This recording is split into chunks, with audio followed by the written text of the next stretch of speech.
আসসালামু আলাইকুম প্রিয় দর্শক, খুবই দুঃখ মনের ভিতর। আমরা নতুন যারা আছি, ফেসবুকে কাজ করি, ইউটিউবে কাজ করি, আমাদের মনে অনেক কষ্ট। কষ্ট কিরকম? অনেক ইউটিউবার মনে করেন অনেক কিছু থাম্বনেল নিয়ে আসে, কীভাবে আপনার সাবস্ক্রাইব বাড়াইবেন। আচ্ছা, সাবস্ক্রাইব যে বাড়াইম, একজন যদি খুশি হয়ে সাবস্ক্রাইব না করে, মন থেকে সাবস্ক্রাইবটা না করে, এই সাবস্ক্রাইব কোনোদিন বাড়বো? এই থাম্বনেল কেরা তৈরি করে?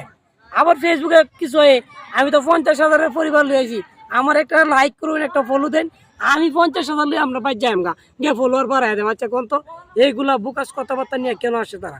তাদের উদ্দেশ্য কি? তাদের হচ্ছে ভিউ বাড়ানো। ঠিক আছে, আপনি এদিকে খেয়াল রাখবেন। এইগুলো আইবার আগে ওদের ডাক কামারে সরাই দিবেন। কত তাল বাহানা করে, আমার মনে যাকে ধরবো তাকে লাইক দিব, ফলো দিব। এগুলো করতে গায়ে পাগল ছাগল বুঝি না তো আমি। কতজনে 10টা শেয়ার করে দিলাম, 5টা শেয়ার করে দিলাম, কমেন্ট করে দিলাম, কেউ তো ভাই সাপোর্ট দেয় না, কেউ সাপোর্ট দেয় না। আমি এই জন্য দুঃখে এই ভিডিওটা বানাইছি।